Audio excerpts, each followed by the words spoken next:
Barack Obama really triggers Donald Trump. He triggers him because he's more articulate and a better speaker. He triggers him because he's more athletic and more fit. He triggers Trump because Obama is globally respected, even if you didn't like everything that Obama did. Iran said to Trump and his administration, we're not going to do any negotiation. We'll only talk to Barack Obama.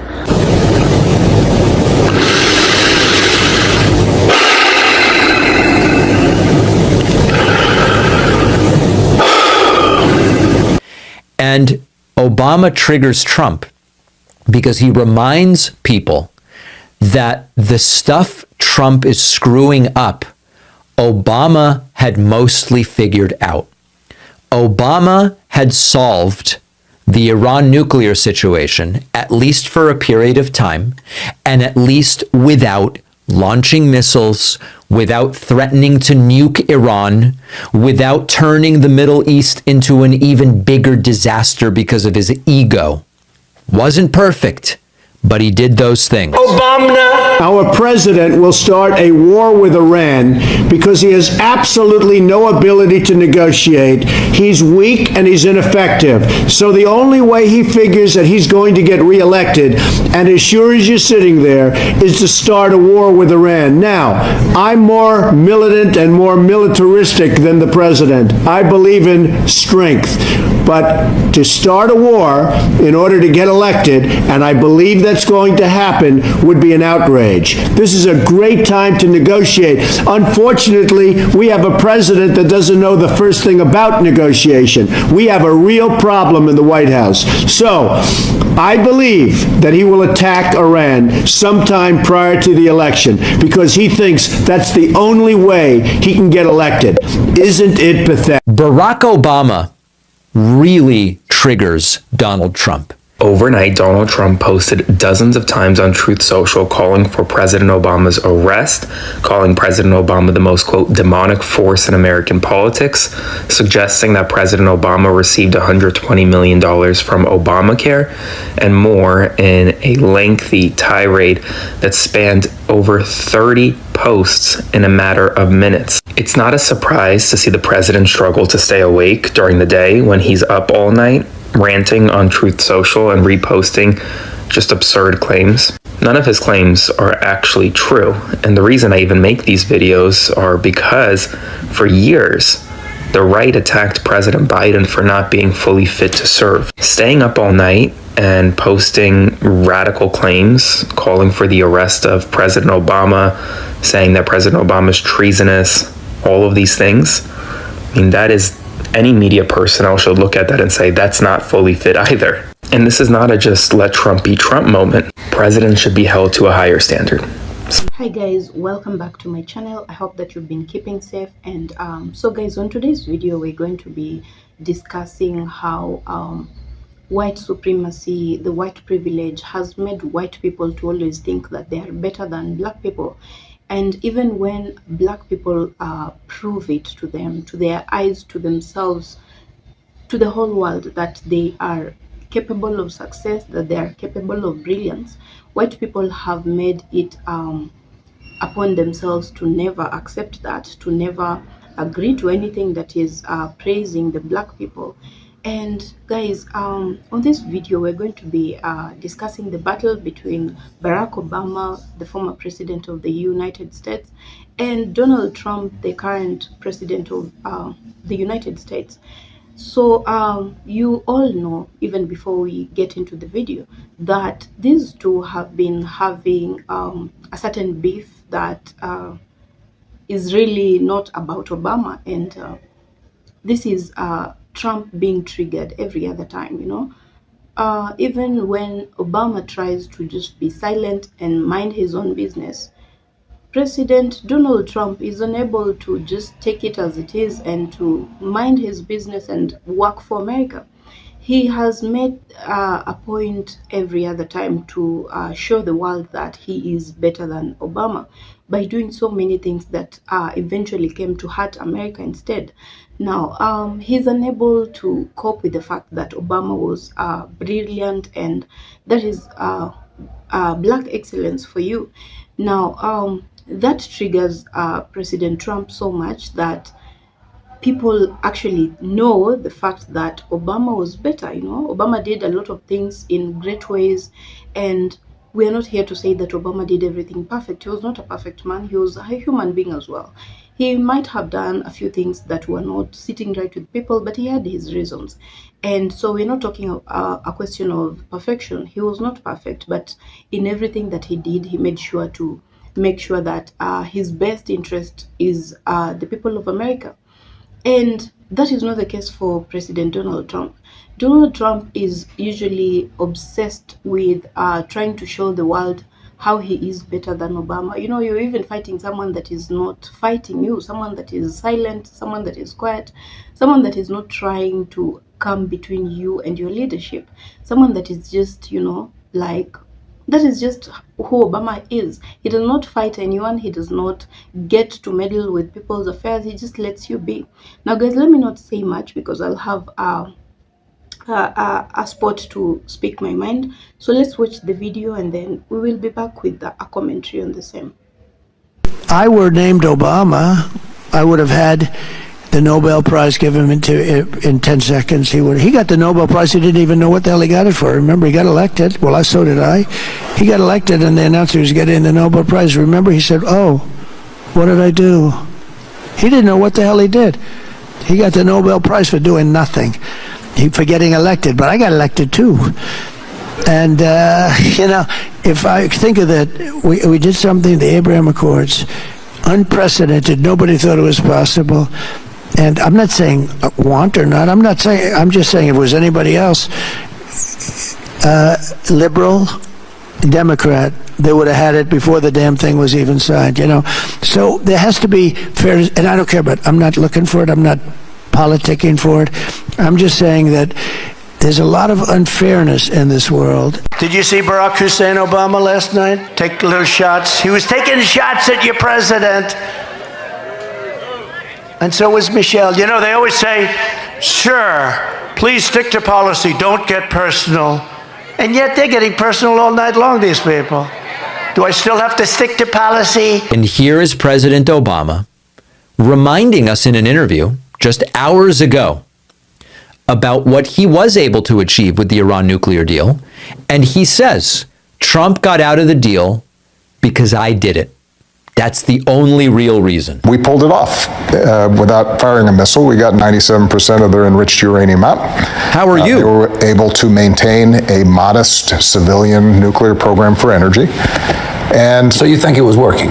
Well, it's not only did I think it was working, even Israeli intelligence thought it was working. Even our intelligence services thought it was working. So there's no dispute that it worked. And we didn't have to kill a whole bunch of people or shut down the Strait of Hormuz. Now, well, there was some dispute that it didn't work. Well, our present president believed that it didn't work, which is why he pulled out of it. It's not clear that he didn't believe that it didn't work. He just said it didn't work. Worst deal of all time. Yeah, because I did it, which is fine. That seems to be a pattern. But there was no serious independent folks who would say that it didn't work with respect to the nuclear program. Now, if your agenda was to bring about regime change in Iran, well, that wasn't the goal of the agreement. If your goal was to dismantle the Iranian military so that it couldn't cause any other problems in the region, then it didn't do that, but that wasn't the goal. Obama really gets to the heart of how Trump does this stuff, which is Obama's name was on the deal. That's really all that I need to know. And that is so important right now because Obama is talking about the Iran nuclear deal, which Trump doesn't want anyone to remember was basically working. Iran agreed to massively reduce its enriched uranium stockpile, dismantle centrifuges, accept international inspections, and all the information we have is that up until the point that Donald Trump said, I'm getting out of this, Iran was doing it. Doesn't make the theocratic regime of Iran something that I look up to or respect. Doesn't make Iran a country whose foreign policy ambitions I am aligned with, but according to international inspectors and our own intelligence services, Iran was complying with the agreement. It was working as intended. It wasn't intended to do regime change. It wasn't necessarily perfect. Every single agreement like this has some trade-offs, of course, otherwise both parties wouldn't agree to engage in it. But it was containing the nuclear program. And then Trump comes in and destroys it. Not because Iran violated the deal or because inspectors found nuclear weapons programs that were hidden or anything like that. He pulled out because Obama did it. And Trump has been emotionally incapable of admitting Obama did something that's good enough. He can't do it. He won't do it. And the Iran deal was especially triggering to Donald Trump because it represented the kind of leadership Trump wishes he could engage in, that he could participate in. And it requires diplomacy and some patience, and it involves allies and respecting other people and acknowledging that you may not be the most knowledgeable person in the room. Trump can't do any of that stuff. He wants TV moments, dramatic threats. I'm out of the deal. Now we're going to unleash hell upon them. And so Trump pulls the U.S. out of that deal in 2018, says we're going to get a better deal. Instead, what we get is, in going now to the second term, bombing Iran in June of 2025, and then now going into a war. And what is Trump trying to get now? The best Trump can hope to do is to get back into the nuclear deal that looks almost exactly like what Barack Obama was involved in. And in fact, if you read about the negotiations that have been taking place, it seems that the best case scenario realistically is that whatever is put back in place isn't even as strong as what Barack Obama had in place. Trump destroyed the deal, made the region more dangerous, and now he is saying we're trying to get a deal where they make agreements on nuclear and agreements on Strait of Hormuz. And we had that. We had that deal. And you said it wasn't good enough. And now you're going to put in place a deal that isn't even as strong. So Barack Obama's correct. He is getting to the core of this. It's that it had Obama's name on it that Trump didn't like. Obama did it, so Trump hated it. And that's really all that this is about. And I don't think I have to tell you that this is indicative of an individual so constitutionally, I mean, not like the capital C Constitution, as an individual, the makeup of Trump is so poorly suited to the office of the presidency that it's hard to think of a worse person. Maybe JD, right? We don't know what he would be like as president, but Trump is pretty high up on the list of the last people in the world you would want to be president of the United States. Trump always makes fun of Obama for giving Iran the $1.7 billion of cash as part of the JCPOA deal. But the funny thing is that Trump has given Iran $5 billion because of this war. But before I go into explaining that $1.7 billion isn't something that the U.S. gave to Iran. It's Iran's money. It was to do with Iran giving that money to the U.S. in the 70s to purchase weapons that the U.S. never delivered to Iran. And so that money sat in the U.S. and earned interest. So it was Iran's money that the U.S. had to give back because of a legal dispute with Iran over undelivered military equipment. But regarding the $5 billion that Trump has given to Iran, because of sanctions, Iran is forced to discount its oil sales, which mostly go to China. And usually they give a $7 discount. But because of this war and Scott Bessent's idea of let's unsanction the Iranian oil on the sea to reduce the pressure of oil price, Iran was able to sell that oil at a $1 premium to the market. So it went from $7 discount to a $1 premium. So that's an $8 increase in the price of oil. There was about 150 million barrels of oil on the sea, Iranian oil. And so just that one move resulted in Iran earning $1.2 billion. But on top of that, because of this war, oil prices have gone up, and they've gone up by nearly $27.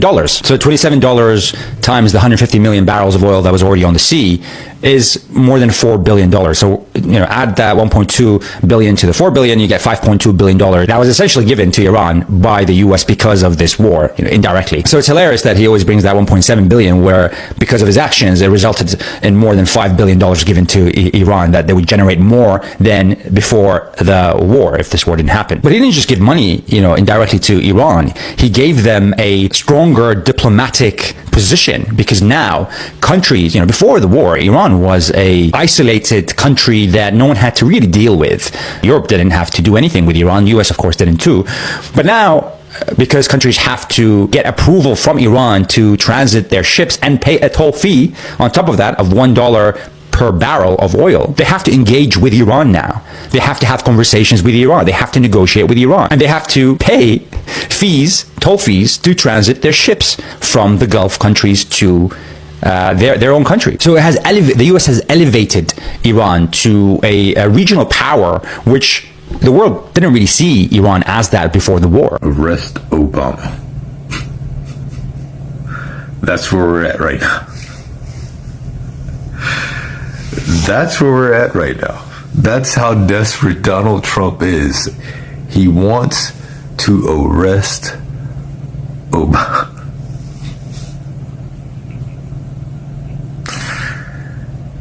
Oh my goodness gracious. This dude is just grasping at all the straws that he could possibly grasp at to keep the attention off himself, to try to deflect and point to anybody else but himself and his fuck-ups.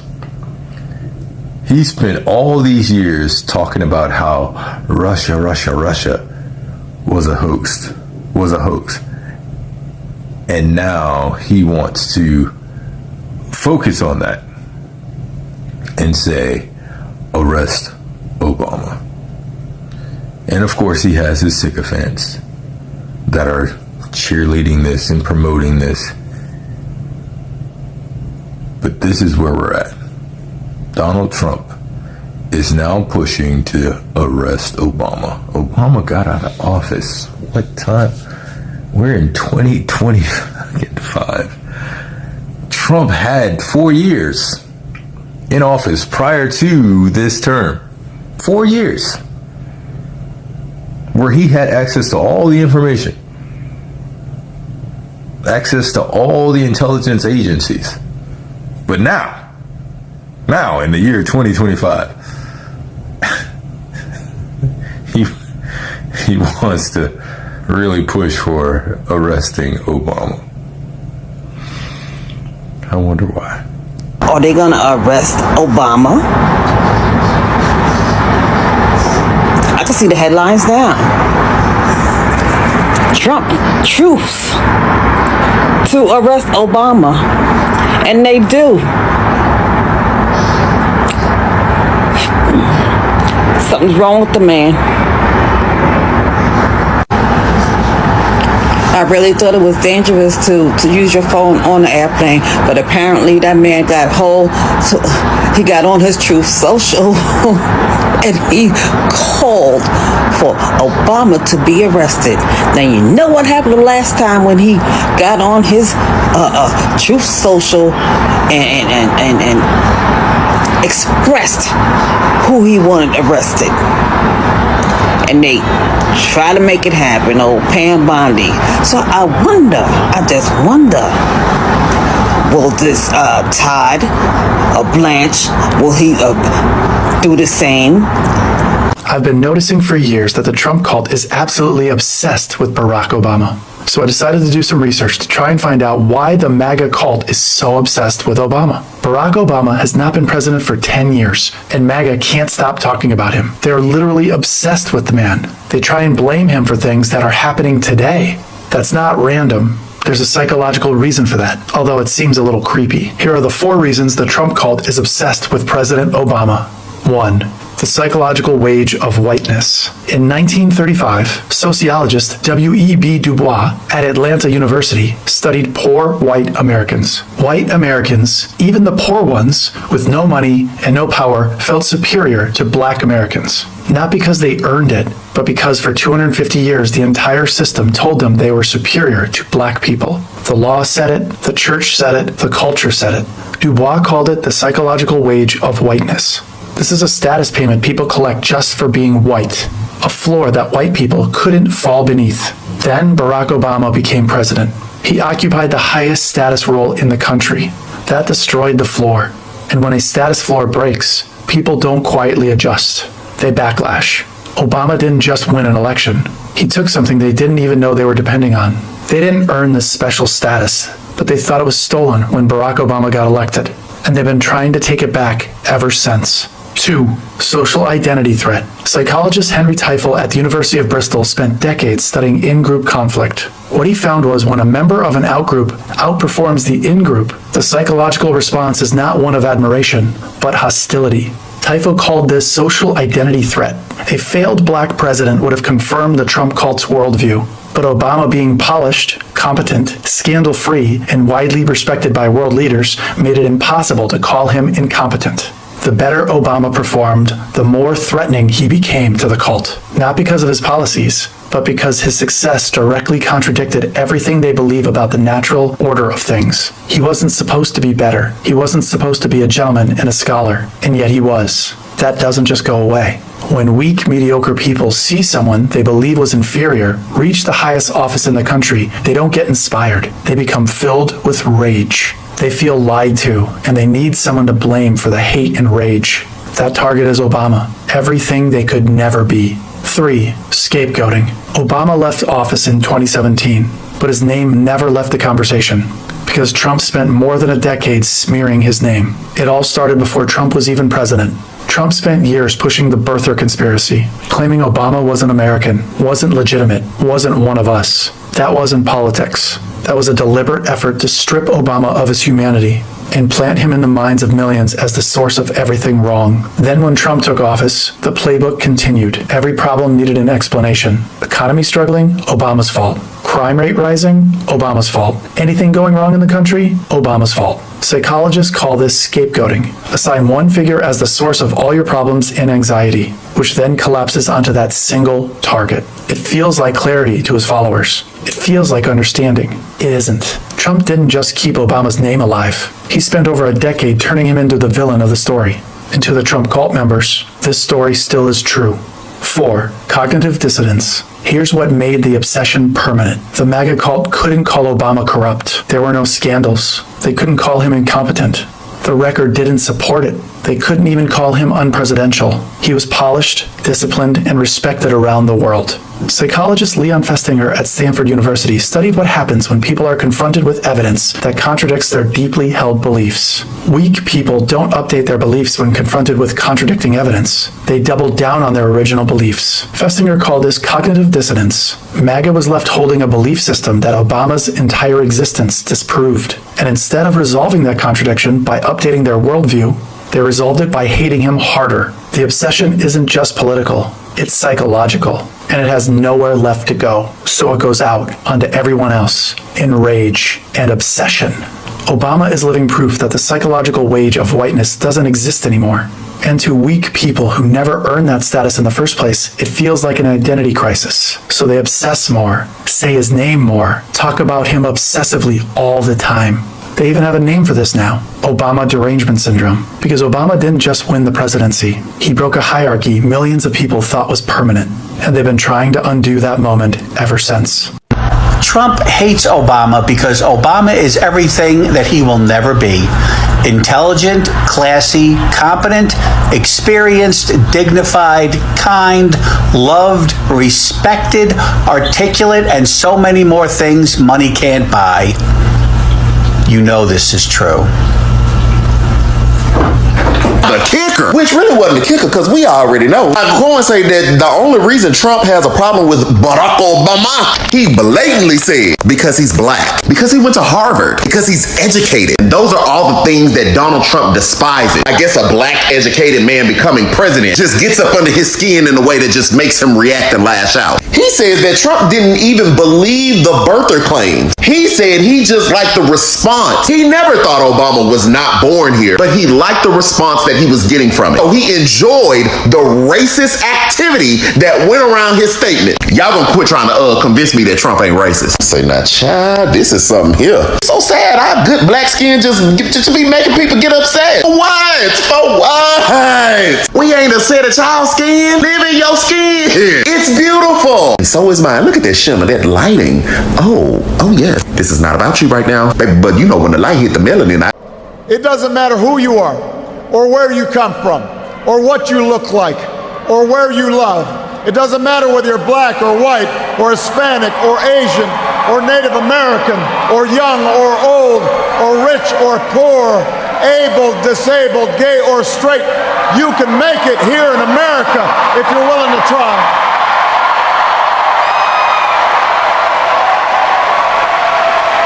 I want to really, when she gets in it,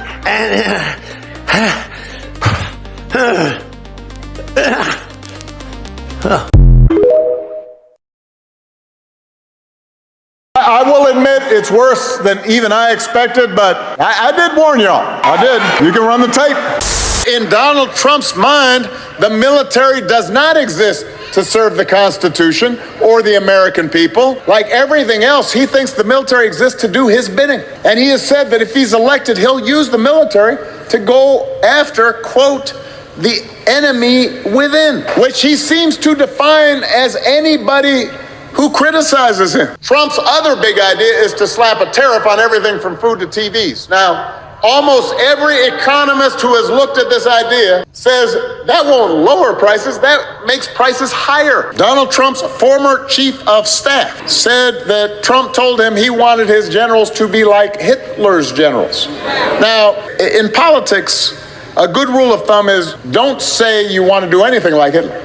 But it gives you a window into how Donald Trump thinks. Donald Trump wants us to think that this country is hopelessly divided between us and them, between the quote-unquote real Americans who support him and the outsiders who don't. Donald Trump sees power as nothing more than it means to his ends. He wants the middle class to pay the price for another huge tax cut that would mostly help him. Now, if you challenge Trump on his concepts, he will fall back on one answer. This is blanket answer for everything. Blame immigrants. He wants you to believe that if you let him round up whoever he wants, ship them all out, put together these big detention camps, your problems will be solved. Bluster and bumbling and chaos. We have seen that movie before, and we all know that the sequel is usually worse.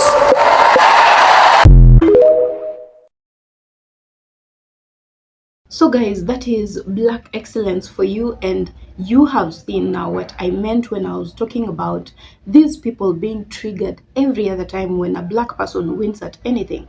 Now, in this case, we're talking about President Obama, and it is a wild known thing that Obama was the best. You know, Obama did his work in the best way possible. Obama had the interest of Americans, and not just black people. He had the interest of Americans as a whole as his number one point, yeah. But President Donald Trump every other time keeps trying to poke holes in whatever Obama was doing.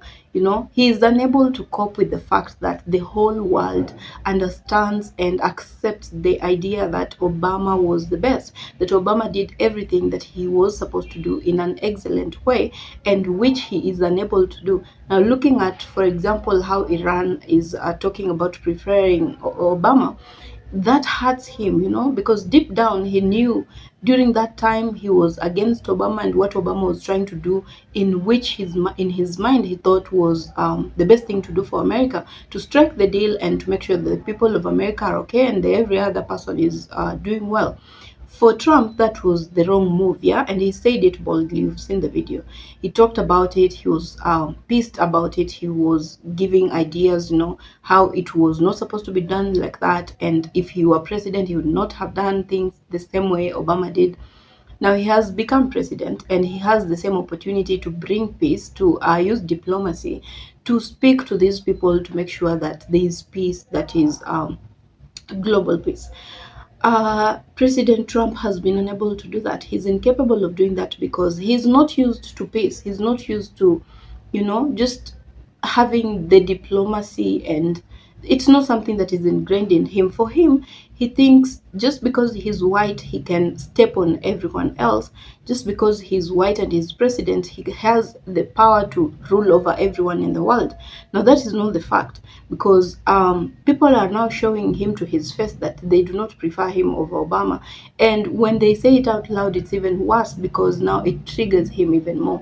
He starts comparing. You've seen him comparing, talking about how he feels like Obama did not deserve the Nobel Prize. So that just goes to show you that if it was up to President Trump, he would never in his mind think of giving the former President Obama a Nobel Prize.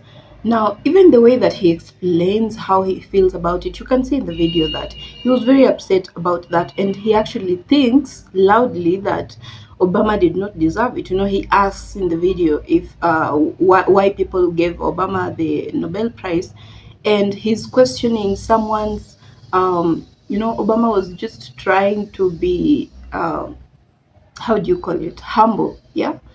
He knows he did quite a bit for America. He did quite a lot for the world. But he does not want to now come out there and start explaining, you know, I have been given this award because I did this and that. Now, I wonder if that is what President Trump would do, because he was really asking about why President Obama was given that. Now, that has been quite a show, and this is all because of white supremacy and the white privilege that these people are taught from a very young age, that they are more deserving than everyone else in the world. They're more deserving than black people especially, and this is ingrained in them in such a manner that they are unable or incapable of having a different thought about it. They know that they are the best. They know that they are the only human beings in the world, and that they are deserving of all the good things. And in return, the black people and the other races deserve nothing. And if they deserve anything at all, it's the bad things. Look at their portrayal of black people, even in movies, you know, even in books, and everything that they do really about black people. Their portrayal shows you exactly what they think of black people. And when a black person shines at something, and especially when they outdo the white people, it's usually a problem. They are unable to accept that. They are unable to accept defeat, because to them, they are the only human beings, and they are the only ones that should be shining at anything. Now, the world knows that, and the world understands where that is coming from. So it is upon them to, you know, reevaluate themselves. You know, they have to sit down with themselves and think through these things, because if they continue having that white supremacy mentality in them, they're never going to make it out safe, because it will make them it will become a hindrance to very many things. Because, you know, when you're looking at your someone that is next to you as a worthy opponent, then it puts you in a better position to fight fair, yeah. But when you're looking at the other person and thinking you are way better than them, then you are going to not put in the work. You're not going to put in the energy, and in the long run, when the other person outshines you, it's a problem. You know, you are unable to accept that. You are unable to live with that. You are unable to cope with the fact that you are beatable. And that is exactly what Trump is trying to do. Instead of fighting Obama, he could be learning from what Obama was doing, you know. Bring that person close to you. You might not like him for who he is, for his skin color, because he outshined you in some 2 or 3 things. It is only prudent that you bring such a person close to you, learn from them, ask for guidance. This is someone that has been in your position, that is someone that knows how to run a nation, and the whole world cannot be agreeing that he's a good man and then only one person disagrees to that and he is right. No, it doesn't work that way. So if people are saying Obama did this and that and it was in the best interest of the Americans and the people of the world, then he's someone that you would want to learn from. You know, look at everything that he did, even if it's so hard for you to, you know, try to talk to them, like have a one-on-one conversation. You can just look at what they did, how they did it, you know, just learn. It's basic. It's just a skill that you need to have as a leader. Learn from other people's mistakes, learn from your own mistakes, learn what worked for people, do it more. That is exactly how you win. But for him to start trying to outshine and starting to change everything that President Obama did, so that people and the whole world can look at him as a better person, that is just, you know, that is a war that you're definitely going to fail. And yeah, you're not going to win that battle, because for obvious reasons. So guys, that is what I have for you in this video. I hope that you have enjoyed it. I hope that you you have things you want to say in the comment section, and I'm waiting to see that. So if you are on this channel for the first time, thank you so much for choosing to be here. And if you've not subscribed to my channel, kindly consider doing that. For the new members, please go to my channel, watch the other videos that I have for you. There's a playlist ready for you. And if you like this kind of content, you can consider subscribing to me and be part of this amazing family. Returning subscribers, thank you so much. Thank you so much. I see you. There's one that I really see in every comment section. His name is Jean Cox. Jean Cox, thank you so much. I see you. I might not be able to give a shout out to everyone, but I see you. Thank you so much for always supporting my content. So guys, I think I'll see you on my next video. Bye for now.